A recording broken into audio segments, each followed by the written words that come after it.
अस्सलाम वालेकुम गाइस। आज हमने मॉड्यूल 4 करना है, अंडरस्टैंडिंग रिस्पॉन्सिबिलिटीज़। इससे पहले हम आयोश मैनेजिंग सेफली में 3 मॉड्यूल्स कर चुके हैं, तो आज 4th मॉड्यूल है। इस मॉड्यूल में हमने क्या पढ़ना है कि लॉ क्या है, लॉ की टाइप्स क्या हैं और लीगल रिक्वायरमेंट्स क्या होती हैं हेल्थ एंड सेफ्टी के हवाले से। So what does the law require you to do, ये हम डिस्कस करेंगे। How does the law work, ये डिस्कस करेंगे। और what are the key parts of health and safety management system भी इसी मॉड्यूल में हमने डिस्कस करने हैं। तो first of all, what does the law require you to do. अब जो लॉज होते हैं सेफ्टी के हवाले से, वो एप्लीकेबल होते हैं हर एक पे। जितने भी एम्प्लॉयज़ हैं किसी भी ऑर्गेनाइजेशन में, उन पे ये हेल्थ एंड सेफ्टी के लॉज एप्लीकेबल होते हैं। सबसे ज़्यादा जो जिम्मेदारी है सेफ्टी के हवाले से, वो तो एम्प्लॉयर पे आयद होती है हमेशा। एम्प्लॉयर वो आपकी कंपनी का सीनियर मोस्ट पर्सन है, या कंपनी का जो मालिक है वो एम्प्लॉयर है। तो सबसे ज़्यादा जो रिस्पॉन्सिबिलिटी आती है हेल्थ एंड सेफ्टी के हवाले से, वो एम्प्लॉयर पे आती है। लेकिन उसके बाद डायरेक्टर्स हैं, सीनियर मैनेजर्स हैं, मिडिल मैनेजर्स हैं, सुपरवाइजर्स हैं, फोरमैन हैं, वर्कर्स हैं, उन सब पे भी अपनी अपनी जिम्मेदारियां होती हैं। तो इसमें हम लोग डिस्कस जो करेंगे वो मेनली एम्प्लॉयर की रिस्पॉन्सिबिलिटीज़ के बारे में बात करेंगे।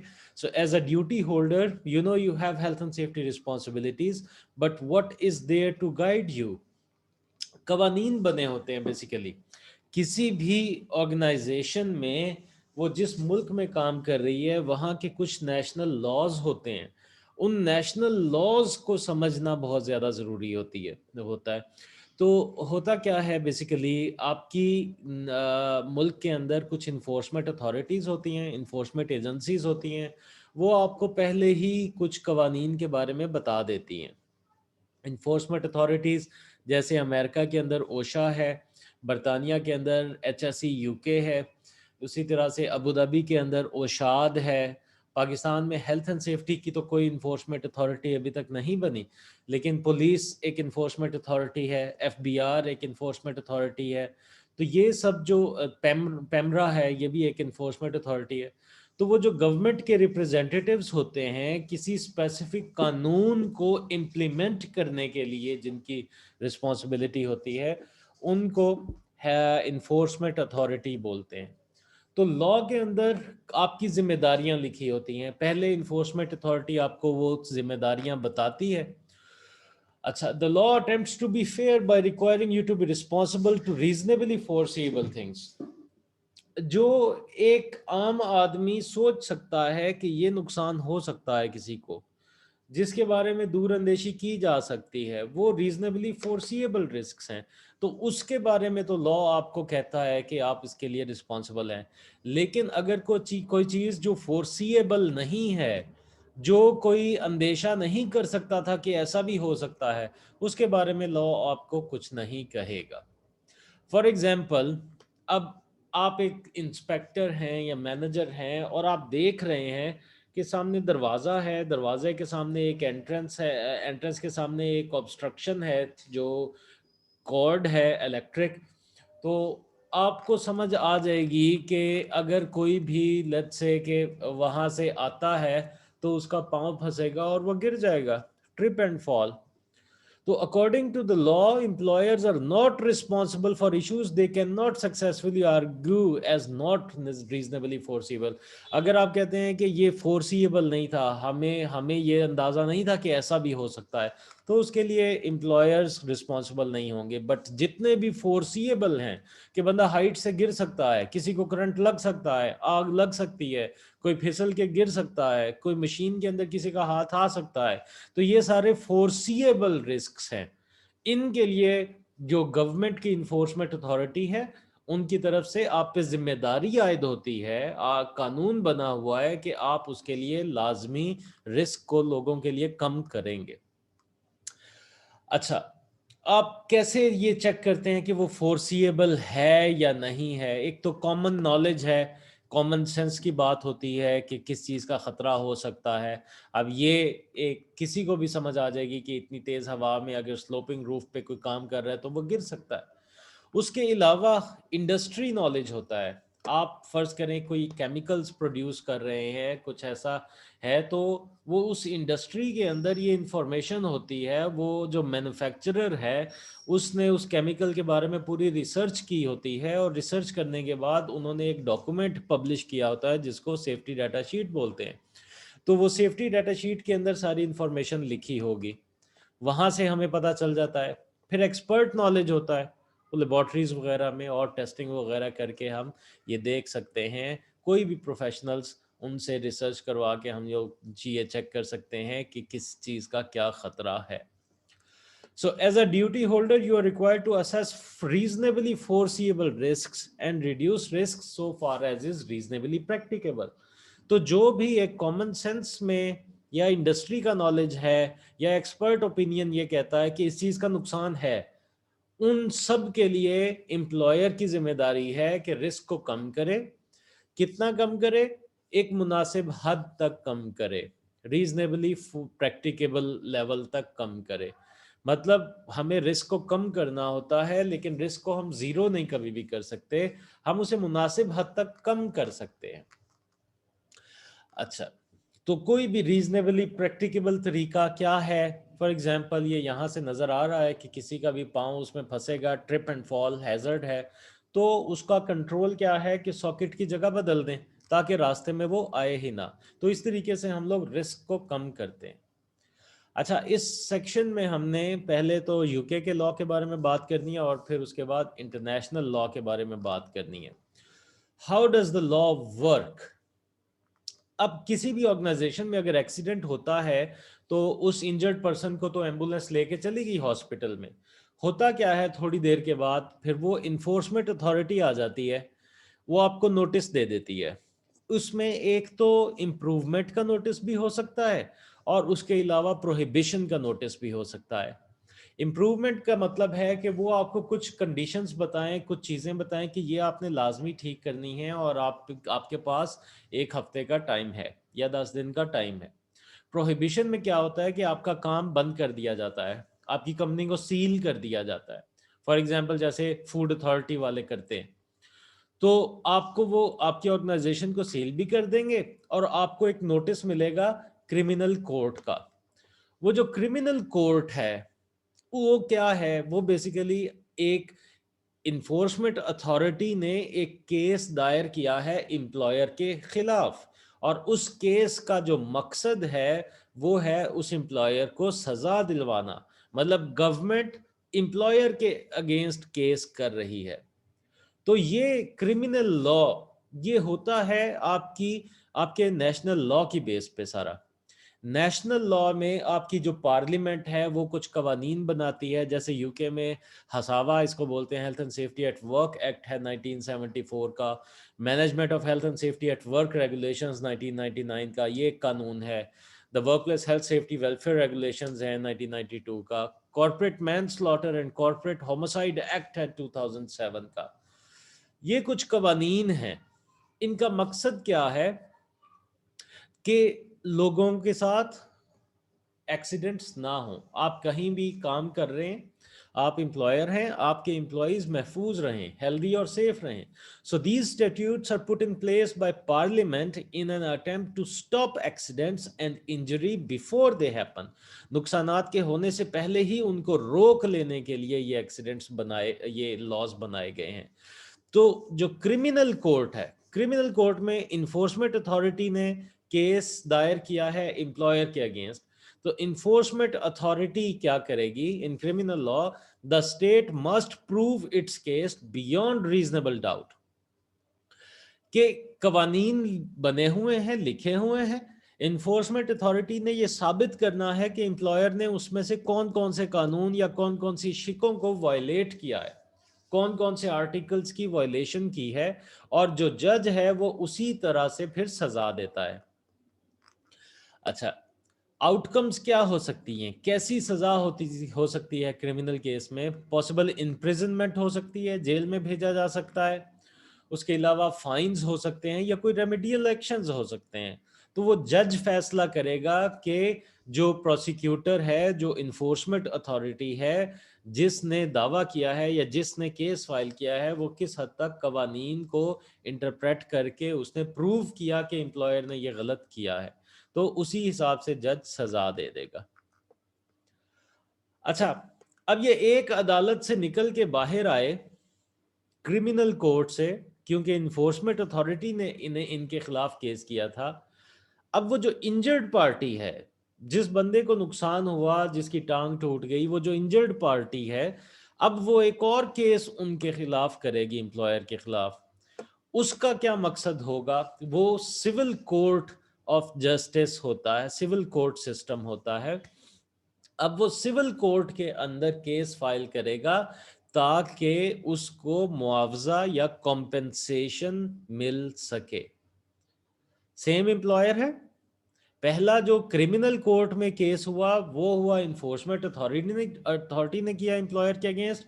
अब जो सिविल लॉ में सिविल कोर्ट के अंदर जो केस होगा, ये इंजर्ड पार्टी कहेगी जज को, एक केस फाइल करेगी कि देखें जी, मैं इनके लिए काम करता था, इन्होंने मेरी हिफाजत नहीं की और उसकी वजह से मुझे नुकसान हो गया, मैं हमेशा के लिए माजूर हो गया हूँ, मैं काम करने के काबिल नहीं रहा, मेरे बीवी बच्चे हैं, मैं उनको कैसे सपोर्ट करूंगा, तो मुझे कॉम्पेंसेशन मिलनी चाहिए।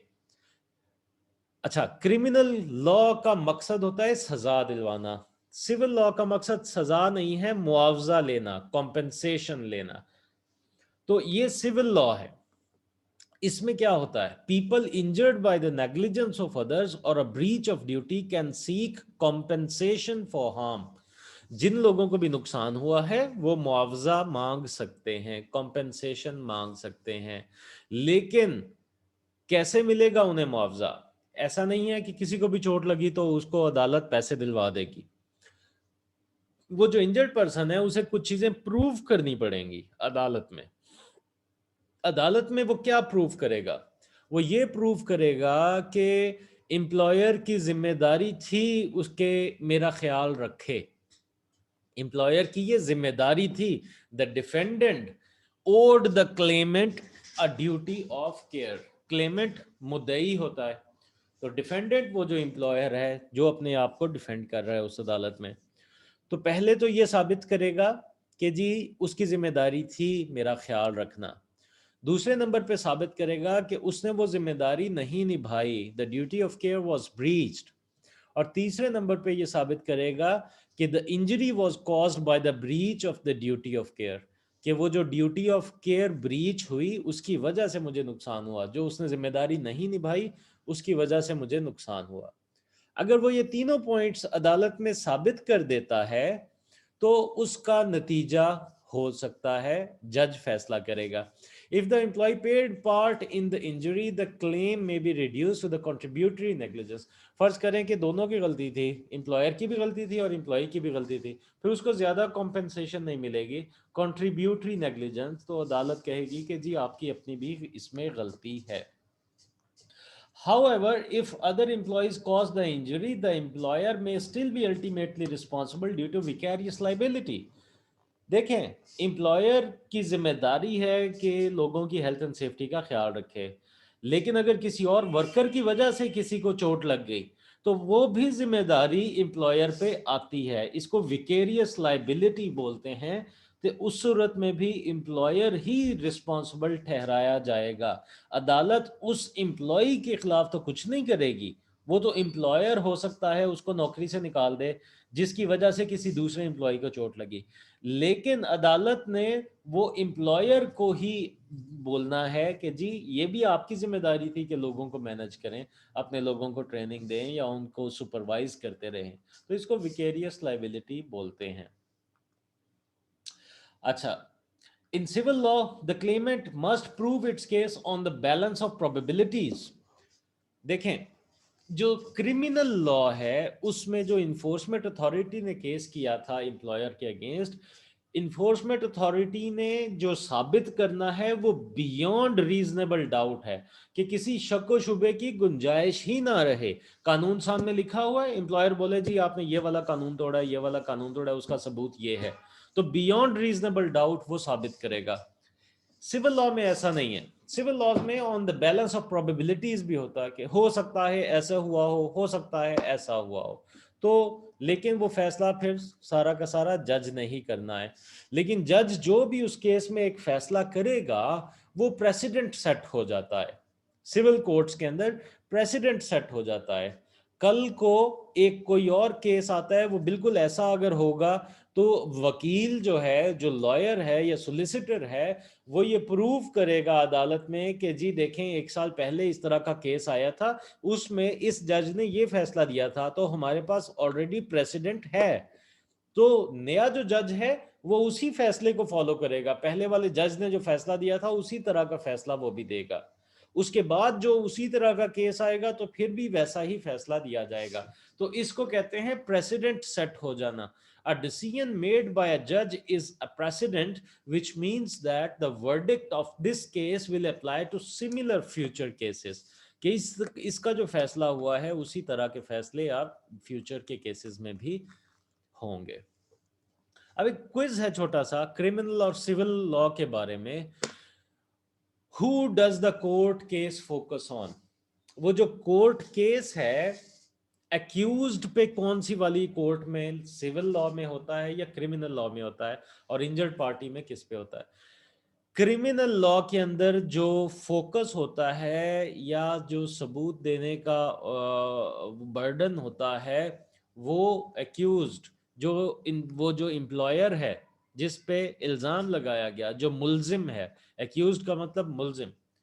सिविल लॉ के अंदर इंजर्ड पार्टी पे फोकस होता है, इंजर्ड पार्टी ने ही सारा कुछ साबित करना होता है। अच्छा, what is the main source of this type of law? Criminal law और सिविल लॉ में से कौन सा है जो कि प्रेसिडेंट्स पे चलता है? तो वो सिविल लॉ है। सिविल लॉ के अंदर कॉमन लॉ के प्रेसिडेंट्स होते हैं और क्रिमिनल लॉ के अंदर स्टैट्यूट लॉ होता है, अपने मुल्क का कानून। नेशनल लॉ जो होता है वो क्रिमिनल कोर्ट में आता है। अच्छा, who makes this kind of law? Criminal law कौन बनाता है और सिविल लॉ कौन बनाता है? तो क्रिमिनल लॉ आपकी पार्लियामेंट बनाती है, क्योंकि ये नेशनल लॉ है, ये पार्लियामेंट बनाएगी। लेकिन सिविल लॉ जजेस खुद बनाते हैं, जजेस खुद फैसला करते हैं। Who initiates legal proceedings? Criminal law में केस दायर कौन करता है और सिविल लॉ में केस कौन दायर करता है? तो सिविल लॉ के अंदर तो जिसको चोट लगी है, जो इंजर्ड है, जो अफेक्टेड पर्सन है, वो केस फाइल करेगा। लेकिन क्रिमिनल लॉ के अंदर जो रेगुलेटरी अथॉरिटी या इन्फोर्समेंट अथॉरिटी है, जैसे HSE है बर्तानिया के अंदर, हेल्थ एंड सेफ्टी एग्जेक्टिव, तो वो केस दायर करते हैं। What is the most likely outcome for this case? Outcome क्या है, नतीजा क्या निकलेगा, फैसला कैसा होगा? कॉम्पेंसेशन कौन से वाले कानून में होती हैं और सजाएं और जेल और फाइन कौन से वाले कानून में होता है? तो कॉम्पेंसेशन पे आउट जो होते हैं वो तो सिविल लॉ में होते हैं, और क्रिमिनल लॉ में जो क्रिमिनल कोर्ट का जज फैसला करेगा उसके नतीजे में इम्प्रिजनमेंट, जेल हो सकती है, फाइन्स हो सकते हैं, या कोई और रेमेडियल ऑर्डर्स हो सकते हैं। Who is responsible for proving the case? Burden of proof किस पे है? क्रिमिनल लॉ में केस किसने साबित करना है, सिविल लॉ में केस किसने साबित करना है? सिविल लॉ के अंदर तो मुद्दई साबित करता है, द क्लेमेंट, और क्रिमिनल लॉ में स्टेट साबित करती है, मतलब जो इन्फोर्समेंट अथॉरिटी है वो केस साबित करता है। अच्छा जी, what is the standard of proof required? Criminal law में जैसे आपको मैंने पहले बताया कि बियॉन्ड रीजनेबल डाउट, किसी शक व शुबे की बात नहीं होनी चाहिए, गुंजाइश नहीं होनी चाहिए, तो उस तरीके से केस का फैसला होगा। जो सिविल लॉ है उसमें on the balance of probabilities भी फैसला किया जा सकता है कि हो सकता है ऐसा हो सकता है ऐसा हो, तो उसमें शक व शुबे की गुंजाइश होती है। क्रिमिनल लॉ के अंदर जो भी साबित होगा उसमें शक व शुबे की गुंजाइश नहीं होगी। Normally how soon must legal action start?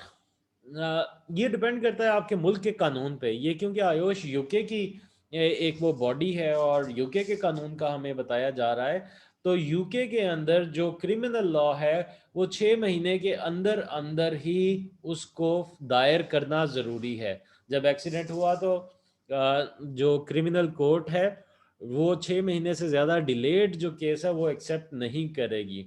तो इन्फोर्समेंट अथॉरिटी के लिए ज़रूरी है विद इन 6 मंथ्स वो केस फाइल कर दें। जो सिविल लॉ है वो 3 साल तक हो सकता है। अगर चोट लगी है 3 साल के तक का टाइम है इंजर्ड पर्सन के पास कि वो 3 साल तक कभी भी रिपोर्ट कर दे कि ये जो मेरा एक्सीडेंट हुआ था उसके बाद मुझे एक परमानेंट डैमेज हो गया और मैं अभी तक ठीक नहीं हो रहा। हो सकता है 2 साल वो इलाज करवाता रहे और चेकअप करवाता रहे, लेकिन जब नहीं ठीक हो रहा तो फिर उसे कोई मशवरा दे कि तुम कॉम्पेंसेशन क्लेम करो, तो वो 2 साल 2.5 साल के बाद क्लेम कर ले।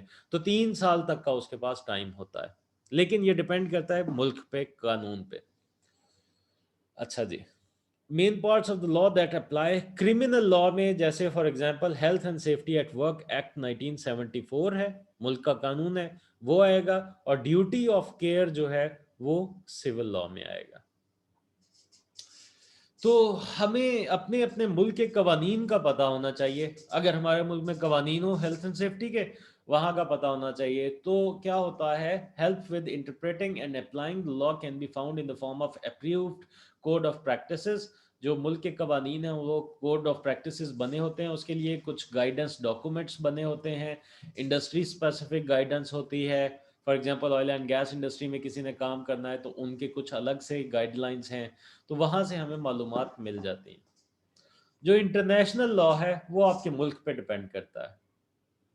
Now that you have seen what could happen after a serious accident, what kind of system do you need to put in place to prevent one?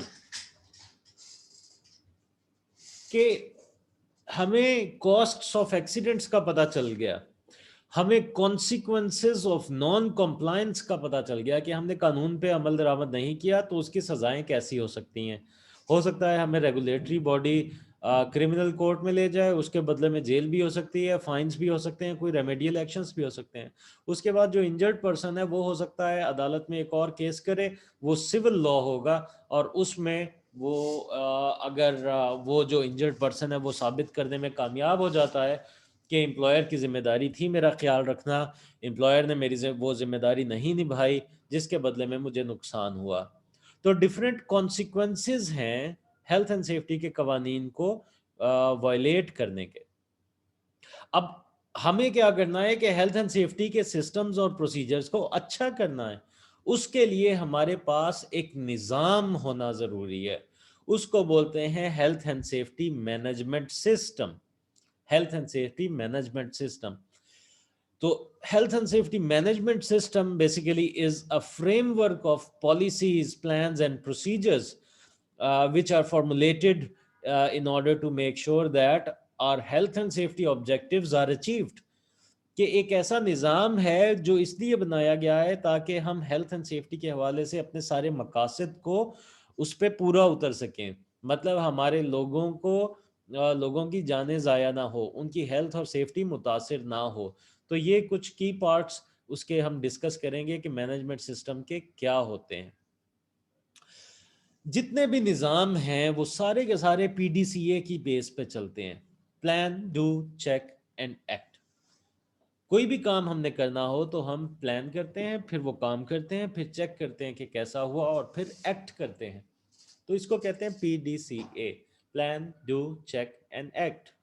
जितने भी निज़ाम है, वो क्वालिटी मैनेजमेंट सिस्टम हो, वो health and safety management system हो, वो environment management system हो, वो इंफॉर्मेशन सिक्योरिटी मैनेजमेंट सिस्टम हो, वो सिक्योरिटी मैनेजमेंट सिस्टम हो, वो फूड सेफ्टी मैनेजमेंट सिस्टम हो, वो रिस्क मैनेजमेंट सिस्टम हो, या वो ट्रैफिक मैनेजमेंट सिस्टम हो, कोई भी निज़ाम हो, सब के सब पीडीसीए की बेस पे चलते हैं। Plan do check act, then again plan, then फिर डू, फिर चेक, फिर एक्ट। तो ये साइकिल जो होता है ना, ये चलता रहता है। और इस साइकिल का जो मकसद होता है वो होता है कॉन्टिन्यूअल इंप्रूवमेंट, मुसलसल बेहतरी।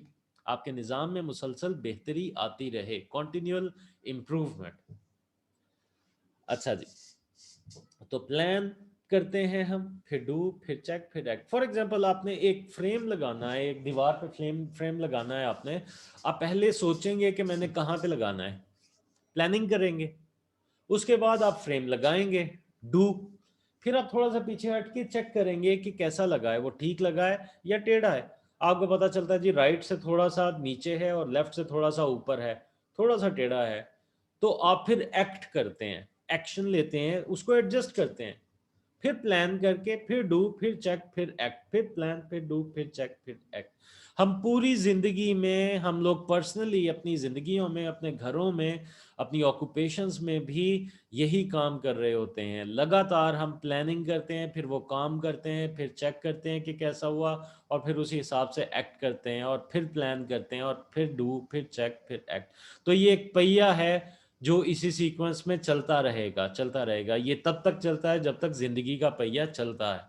तो हम जो भी करते हैं अपने घरों में भी प्लानिंग करके, फिर वो काम करते हैं, फिर वो चेक करते हैं, और फिर एक्ट करते हैं। और इसका मकसद क्या होता है? मुसलसल बेहतरी आ जाए, कॉन्टिन्यूअल इम्प्रूवमेंट। देखें, ये तो कुरान पाक में भी लिखा हुआ है कि इंसान तो नाशुक्रा है, इंसान तो कभी खुश नहीं होता ना, उसको मुसलसल बेहतरी की ज़रूरत होती है। तो कॉन्टिन्यूअल इंप्रूवमेंट के लिए ये PDCA साइकिल फॉलो होता है, प्लानिंग, डू, चेक और एक्ट। लीडरशिप का रोल हर एक चीज में बहुत ज्यादा जरूरी होता है, प्लानिंग के दौरान भी, डू के लिए भी, चेक के लिए भी और एक्ट के लिए भी। लीडरशिप एंड वर्कर पार्टिसिपेशन बहुत ज्यादा जरूरी है। अच्छा, आई होप कि आप लोग आयुष मैनेजिंग सेफली जो कर रहे हैं वो निबॉश IGC करने के लिए, उसके लिए थोड़ा सा प्रिपेयर होने के लिए, मेंटली प्रिपेयर होने के लिए कर रहे हैं। तो आपको जो मैनेजमेंट सिस्टम्स निबॉश के कोर्स में पढ़ाए जाते हैं वो ISO 45001 के स्टैंडर्ड के हिसाब से पढ़ाए जाते हैं। तो वो थोड़ा सा इससे चेंज होता है। PDCA तो सेम होगा, लेकिन वो जो पॉलिसी है और प्लानिंग है, डू में रिस्क प्रोफाइलिंग है, इम्प्लीमेंट प्लान है, चेक में collect data and measure performance है, एक्ट में review performance and lesson learns है। लेकिन ये आपने इतना ज़्यादा इसको नहीं सोचना। ये अगर आप फ्यूचर में निबॉश IGC करते हैं तो उसके साथ आपकी ये थोड़ी सी कॉन्ट्राडिक्शन आ जाएगी। तो निबॉश में ISO 45001 का मैनेजमेंट सिस्टम स्टैंडर्ड पढ़ाया जाता है, जिसके अंदर 10 क्लॉजेज होती हैं, और पहली 3 को छोड़ के बाकी 7 जो क्लॉजेज हैं वो डायरेक्टली आपको अपनी ऑर्गेनाइजेशन में इम्प्लीमेंट करने के लिए होती हैं।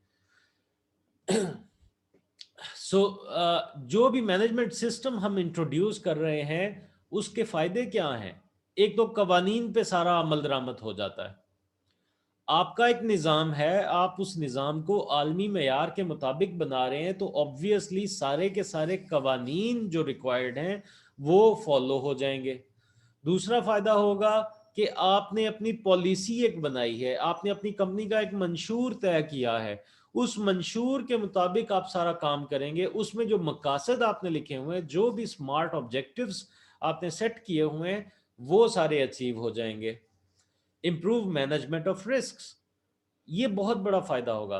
देखिए, आपका एक इंटरनेशनल स्टैंडर्ड पे एक निज़ाम बना हुआ है, एक निज़ाम बना हुआ है। आप उस निज़ाम के ऊपर जब पूरा उतर रहे हैं, उस स्टैंडर्ड पे पूरा उतर रहे हैं, तो ऑब्वियसली वो इसीलिए बना है कि हेल्थ एंड सेफ्टी के ख़तरात को कम किया जा सके, रिस्क को रिड्यूस किया जा सके।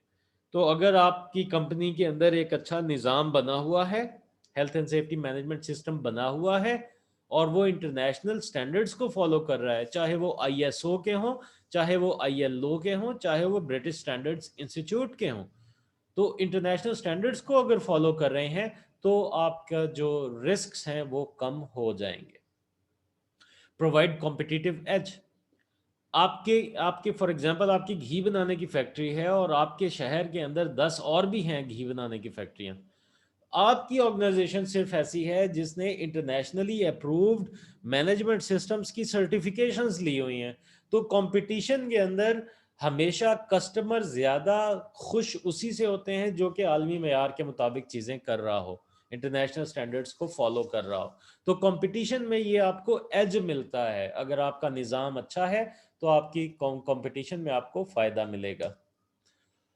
Provide synergy with good business management, आप अच्छे जो बिजनेस मैनेजमेंट हैं उसके मुताबिकत के साथ साथ ही अपने सारे चीज़ें सेट कर लेते हैं, उसी सीक्वेंस में करते हैं। फॉर एग्जांपल एक हम फुटबॉल की गेम की अगर एक एग्जांपल लेते हैं, leadership is an essential part of a health and safety management system. अभी हम मैनेजमेंट सिस्टम के पार्ट्स को इस पे हम अप्लाई करेंगे एक फुटबॉल की गेम पे। तो गेम होने से पहले वो जो कोच का किरदार होता है ना, वो बहुत ज्यादा जरूरी है। लीडरशिप हर एक चीज में, प्लानिंग के दौरान भी, काम करते हुए भी, चेक करने में भी, एक्ट करने में भी लीडरशिप का रोल होता है। तो लीडरशिप जो है वो पीडीसीए से पहले आएगी, उसके दरमियान में, इसीलिए है कि सबके साथ उसका लिंक है। तो मैच होने से पहले वहां पे एक लीडरशिप आ गई। उसके बाद पॉलिसी क्या होती है? मंशूर है, कवानीन है। Policy is your commitment to comply with the law and meet your responsibilities. आपने जो वादे किए हैं कि हम लोगों की हेल्थ एंड सेफ्टी को ऐसे प्रोटेक्ट करेंगे, हम एक्सीडेंट्स नहीं होने देंगे, हम किसी की जान जाया नहीं होने देंगे, हम किसी को हाइट से गिर के नहीं मरने देंगे, हम लोगों को करंट लगने से बचाएंगे, ये आप कुछ कमिटमेंट्स अपनी लिख रहे होते हैं पॉलिसी के अंदर। तो पॉलिसी इस फुटबॉल के एग्जांपल में वो कवानीन की किताब है। उसके बाद फिर प्लानिंग करनी है। The next step involves planning for risk management, emergency preparedness and response. तो ये भी लीडरशिप का रोल है इसमें। फिर जो करने वाला काम है risk profiling, is identifying and managing health and safety risks.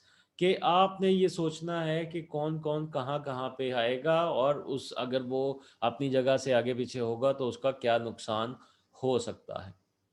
उसके बाद डू वाले काम में इंप्लीमेंट योर पॉलिसी, जो आपने प्लानिंग की है, जो आपने वादे किए, जो आपकी कमिटमेंट्स थी, आप उस पे अमल दरामद करें, इंप्लीमेंट करें। उसके बाद चेक जो हमने करना होता है, collect data to measure short and long term health and safety performance. आप अपने डाटा को देखें कि आपकी कंपनी ने कैसा परफॉर्म किया, आपकी कंपनी के गोल कितने हुए, दूसरी कंपनी के कितने हुए। ये आप परफॉर्मेंस को मेजर कर रहे होते हैं चेक वाले पार्ट में। तो पहले लीडरशिप, उसके बाद प्लानिंग की, उसके बाद वो काम किया, फिर परफॉर्मेंस देखी कि कितनी परफॉर्मेंस है, और उसके बाद फिर हमने उस परफॉर्मेंस को ठीक करना है। Lessons learned from accidents, errors, experience and other organisations. कि सबक क्या आपको हासिल हुआ, जो आपको सबक हासिल हुआ है उसी हिसाब से आपने उसको दोबारा इंप्रूव करने की कोशिश करनी है, एक्शन लेना है, review and improve. If you find that adjustments are necessary, you may need to review and improve it. तो ये पूरा का पूरा health and safety management system होता है। ये एक फुटबॉल के एग्जांपल के साथ आपको समझाया कि ये सारा का सारा health and safety management system होता है, जिसमें प्लानिंग की जाती है, फिर वो काम किया जाता है, फिर चेक किया जाता है, और फिर एक्शन फॉर इम्प्रूवमेंट लिया जाता है। तो ये पीडीसीए साइकिल चलता रहता है जब तक मुसलसल बेहतरी नहीं आती रहती। When it comes to responsibility, you need to appreciate the key procedures so you understand when to act and when not to. आपको पता होना चाहिए कि आपके क्या कवानीन हैं और क्या प्रोसीजर्स हैं, ताकि वो क्लियर हो उसमें, ताकि आपको पता हो कि कब आपने एक्शन लेना है और कब आपने नहीं लेना। And you need to reduce reasonably foreseeable risks so far as is reasonably practicable. आपको जितने भी जो आप देख सकते हैं, सोच सकते हैं, फोर्सिएबल रिस्क हैं, उनको आपने मुनासिब हद तक कम भी करना होता है।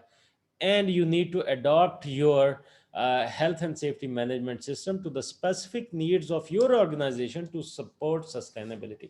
आपकी कंपनी की जो ज़रूरतें हैं उसी हिसाब से आपने अपने निज़ाम को बनाना होता है, ताकि आप सस्टेन कर सकें, आपका काम चलता रहे और उसमें रुकावट ना आए।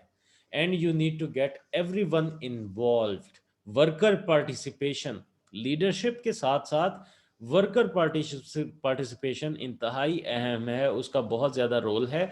तो वो आपने लाजमी इंश्योर करनी होती है।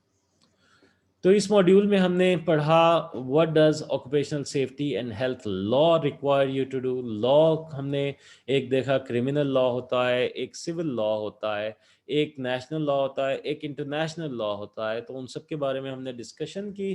Who is occupational safety and health is overseen by, कि रिस्पॉन्सिबिलिटीज़ किसकी होती हैं, मेनली एम्प्लॉयर की ही जिम्मेदारी होती हैं, लेकिन हर बंदा अपने अपनी जॉब के हिसाब से हेल्थ एंड सेफ्टी की जिम्मेदारियों पे पूरा उतर रहा होता है।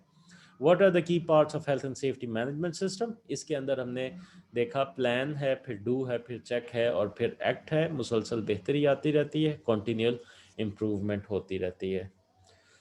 तो यहाँ पे हमारा मॉड्यूल नंबर 4 अंडरस्टैंडिंग रिस्पॉन्सिबिलिटीज़ ख़त्म हुआ। आई होप कि आपको कुछ चीज़ें समझ आई होंगी, और कोई भी अगर आपको डाउट्स हैं तो वो आप मेरे से पूछ सकते हैं। तो थैंक यू वेरी मच। इसके बाद नेक्स्ट वीडियो में आपसे मुलाकात होगी, जो कि है अंडरस्टैंडिंग हैज़र्ड्स।